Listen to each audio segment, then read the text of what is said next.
suis ravie de vous retrouver pour le 19h sur Al-Oula. Voici les actualités. Nouvelle consultation politique entre le Maroc et les États-Unis. Les chefs de diplomatie des deux pays ont eu des entretiens par visioconférence et un nouvel accord a été conclu à Rabat entre les deux pays. Un accord relatif à la consolidation des privilèges et de l'immunité diplomatique. Covid-19, une situation épidémiologique toujours inquiétante. Les chiffres ascendants des cas graves et des décès mettent à mal le fonctionnement des unités de réanimation et des soins intensifs. La hantise de la saturation n'est jamais bien loin.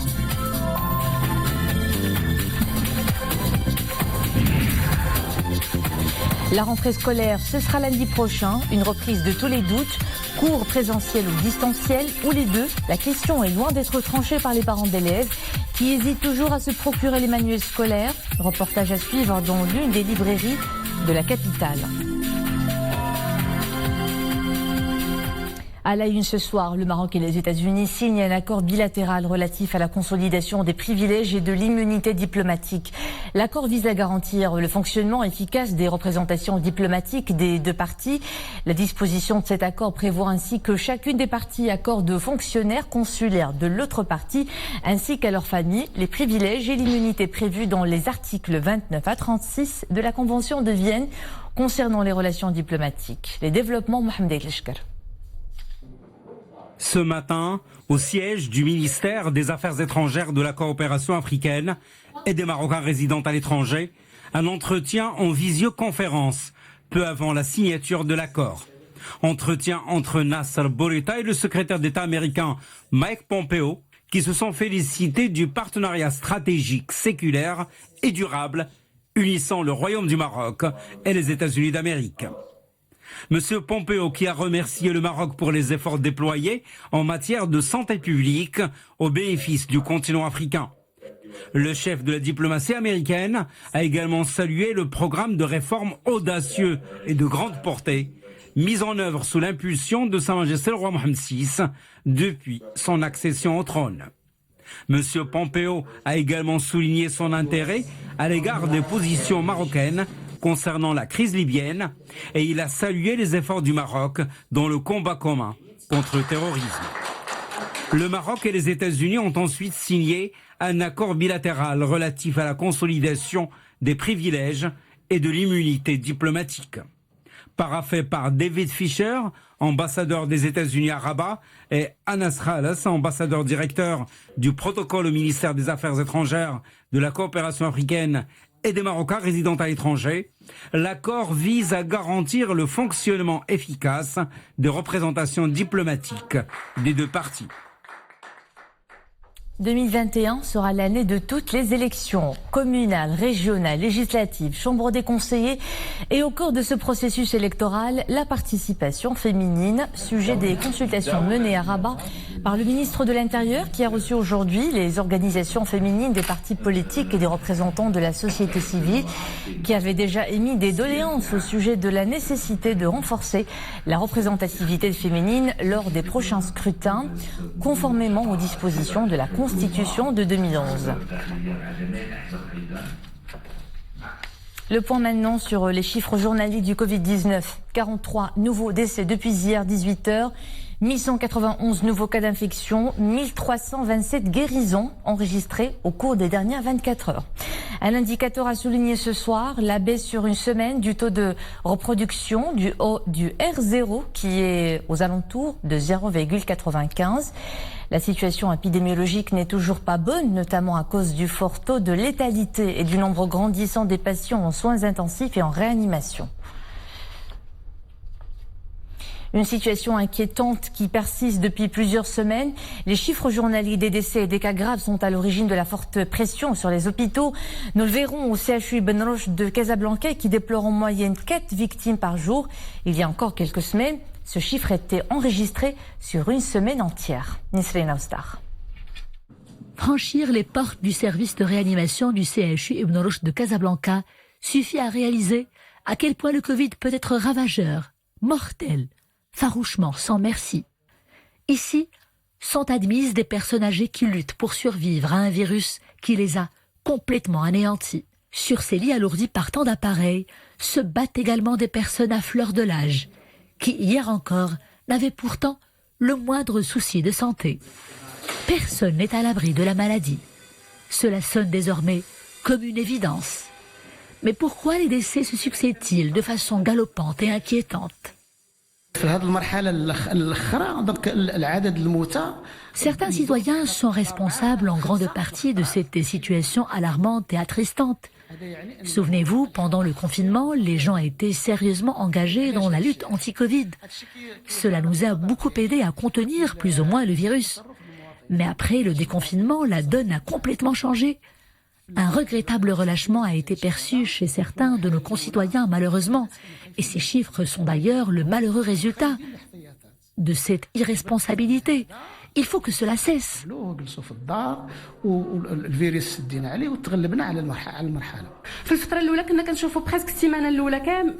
Le taux de létalité grimpe d'une façon incroyablement inquiétante.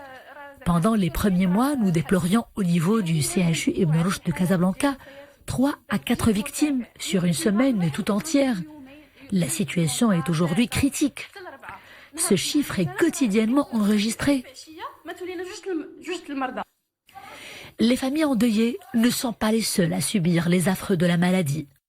Le personnel soignant, toute mission confondue, est épuisé, affligé. Ils se sont dépassés par un virus qui ferme parfois toutes les portes de l'espoir. Très sincèrement, voir les morts se succéder au CHU Ibn Rushd de Casablanca nous plombe le moral. Et ce qui est encore plus triste et déprimant, c'est quand il s'agit d'un patient admis sous respiration artificielle invasive ou en soins intensifs. Nous sommes devant déjà le fait accompli et les chances de le sauver s'amenuisent à cause du virus. Cela n'épargne personne. Nous avons d'ailleurs vu des jeunes et des personnes sans antécédents médicaux rendre l'âme sous nos yeux. C'est terrible. Au CHU de Casablanca, le flux des cercueils augmente jour après jour. Seul enseignement à en tirer, protégez-vous et protégez les vôtres contre l'ennemi invisible qui est toujours parmi nous. Plusieurs mois après son apparition, Covid-19 demeure un mystère complet. Ses symptômes, ses séquelles, avec parfois une évolution vers une maladie chronique chez certaines personnes pourtant guéries. Nous en parlerons avec Dr Khadija Moussaïar qui nous rejoint par Skype. Docteur, bonsoir, merci d'être avec nous. Merci, bonsoir et merci pour votre invitation. Alors, si la plupart des malades atteints du Covid-19 guérissent au bout de quelques jours ou quelques semaines, des témoignages et constats médicaux font état de la persistance ou du retour de symptômes sur une longue période. C'est le cas chez certains patients, y compris ceux qui n'ont pourtant pas développé la maladie. Comment cela s'explique-t-il ? Oui, en effet, la majorité des personnes qui ont été contaminées par la Covid-19 vont avoir une bonne évolution et ils vont guérir sans séquelles. Mais un certain nombre, ils vont voir soit une persistance des symptômes, soit une réapparition des symptômes, même ceux qui n'ont pas été symptomatiques, comme on dit, asymptomatiques. Donc ces symptômes, soit une fatigue chronique, soit des troubles cardiaques, des troubles respiratoires, des troubles rénaux, ou une asthénie, ou des troubles de l'odorat ou du goût. Donc parfois, les mêmes symptômes qui existaient à la phase initiale, ils reprennent ou ils persistent. On ne connaît pas encore du Covid-19. Il faut savoir qu'il y a à peine 7 mois qu'on connaît ce virus. C'est vrai qu'on connaît la famille des coronavirus comme le SARS qui a été apparu en Asie en 2003 ou le MERS qui est apparu en Moyen-Orient et le vecteur était le chameau qui sont de la même famille. Mais c'est un nouveau virus. On ne connaît pas encore tout ce qu'il va donner comme symptômes, comme complications. Déjà, il y a des études, en particulier une étude italienne qui a montré sur 100 personnes que 78% ont des séquelles cardiaques, soit surtout 66% une ont une inflammation du muscle cardiaque, ce qu'on appelle le myocarde, et 22% ont un problème d'inflammation du péricarde. Donc c'est un chiffre important et même sur des personnes asymptomatiques. Cette maladie, c'est une maladie inflammatoire, une maladie systémique. Elle ne touche pas uniquement les poumons, mais elle touche le cerveau, le cœur, les reins. Donc c'est une maladie systémique et elle engendre une inflammation, donc un emballement du système immunitaire qui peut, à un certain niveau, au lieu de nous protéger, se retourner contre nous et la réaction inflammatoire soit un peu abusive, excessive et elle entraîne des dégâts au niveau du corps. Alors vous venez de le dire, docteur, on ne connaît le coronavirus que depuis 7 mois. Il est difficile d'avoir des certitudes sur le devenir des patients, mais les épidémies passées, comme vous l'avez bien dit, comme le SARS-CoV-1, le coronavirus du syndrome respiratoire du Moyen-Orient, nous donnent déjà quelques enseignements utiles. Par comparaison, des patients atteints de ces virus ont eu des problèmes pulmonaires 15 ans après. Doit-on s'attendre à une situation similaire ? C'est possible, mais rien n'est sûr, parce que le virus de la Covid-19, comme j'ai dit, c'est la même famille du virus de SARS et du MERS, mais c'est un virus qui ne donne pas les mêmes symptômes, qui n'a pas le même pouvoir de létalité. Le MERS et le SARS, on le sait, ce sont des meurtriers, des virus meurtriers, mais on peut avoir un rapprochement. Il est encore tôt pour faire une comparaison complète. Il n'y a que 7 mois, mais déjà on a observé que parmi nos patients, de témoignages qui sont, que moi personnellement je perçois dans les réseaux sociaux, qu'il y a des malades qui gardent des séquelles, une fatigue chronique je dis dans les meilleurs des cas, entre guillemets, mais parfois ça peut persister des douleurs diffuses, ça peut persister des troubles cardiaques parce que le coronavirus peut toucher le système nerveux autonome, ce système nerveux qui régule notre tension artérielle, nos battements du cœur. Parfois, il est lésé et ça donne une tachycardie. Les troubles du goût, de l'odorat peuvent persister. On peut avoir des douleurs un peu diffuses au niveau des articulations. On peut avoir des troubles respiratoires pour les personnes qui ont été les plus touchées et qui ont passé par l'hospitalisation ou la réanimation. Donc, les séquelles, elles sont variables selon les cas. Selon la gravité de l'atteinte initiale. Alors, docteur, vous êtes spécialiste en médecine interne et des maladies auto-immunes. Est-ce que les séquelles du Covid-19 peuvent-elles évoluer vers une maladie auto-immune chronique? Est-ce envisageable? Je voudrais d'abord présenter c'est quoi une maladie auto-immune. Une maladie auto-immune, c'est un ensemble de maladies. Il y en a plusieurs, des centaines de maladies auto-immunes qui existent. Ce sont des maladies où le système immunitaire, le même système immunitaire qui nous protège contre les virus et les bactéries, se retourne contre nous et attaque les propres constituants de l'organisme. Donc il y en a une centaine, ça peut toucher la peau comme le psoriasis, ça peut toucher la glande thyroïde, ça peut toucher le foie et ça peut toucher plusieurs organes comme le lupus, une maladie systémique qui touche les noyaux des cellules et donne une sensibilité au soleil, une atteinte rénale. Donc il y a d'autres maladies comme le Gougerot-Sjogren qui donne une sécheresse buccale et oculaire, la polyarthrite rhumatoïde que tout le monde connaît, et on sait que ces maladies auto-immunes, elles surviennent parfois après des virus, en particulier le virus d'Epstein-Barr.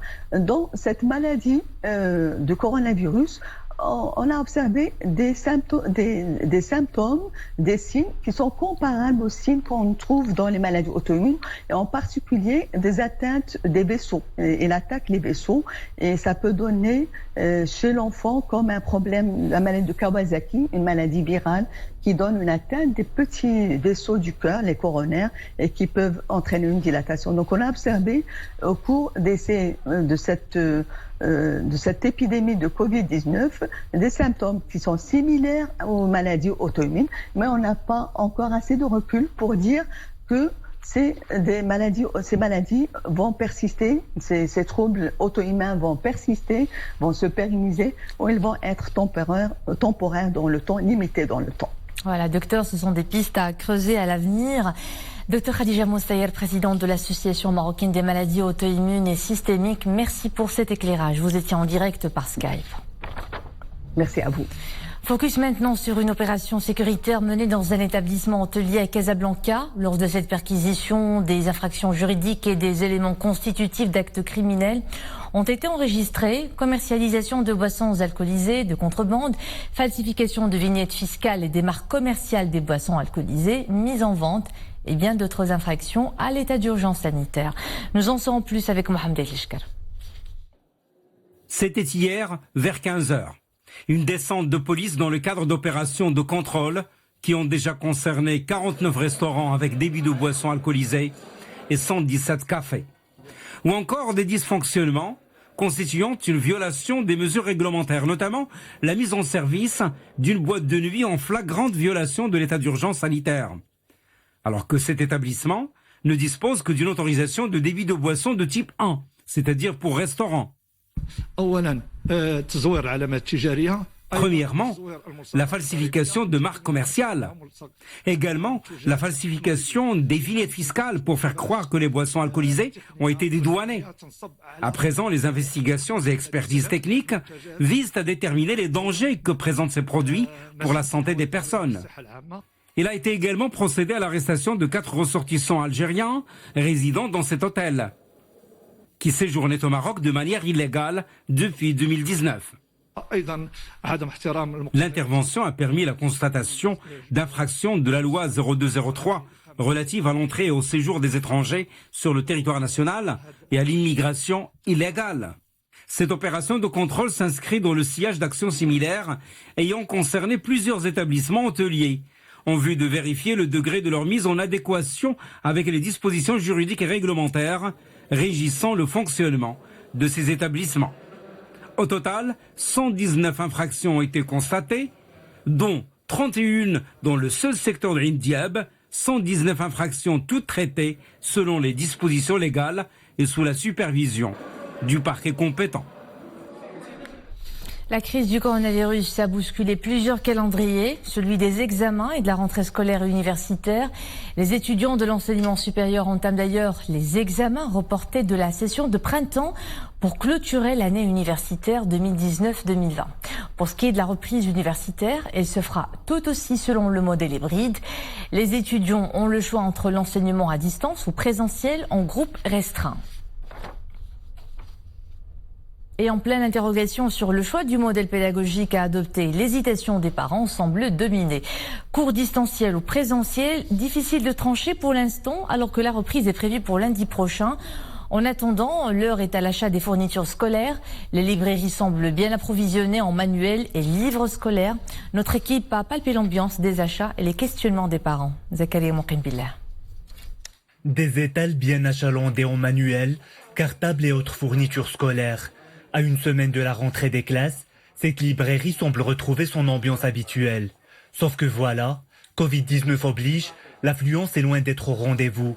Seuls quelques parents sont là pour s'approvisionner, dans l'attente de voir comment les choses vont se développer.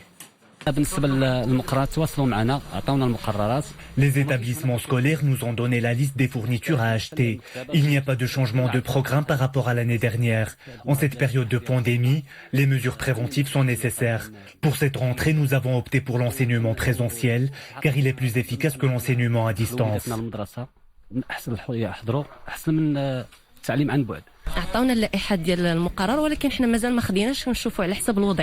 Nous avons eu connaissance des manuels scolaires à acheter, mais nous n'avons pas pris de décision. Cela va dépendre de l'évolution de la situation épidémiologique. Dans le cas d'une aggravation, on ne va pas pouvoir bénéficier de l'enseignement présentiel. Alors je préfère attendre une semaine pour me décider.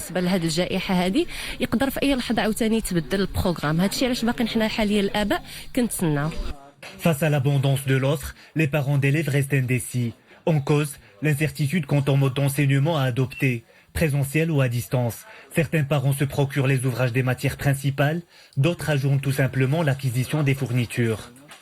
Il y a une forte baisse sur la demande des fournitures par rapport aux années précédentes. Jusqu'à aujourd'hui, on n'a pas de visibilité sur la progression de la situation, que ce soit pour le secteur public ou privé.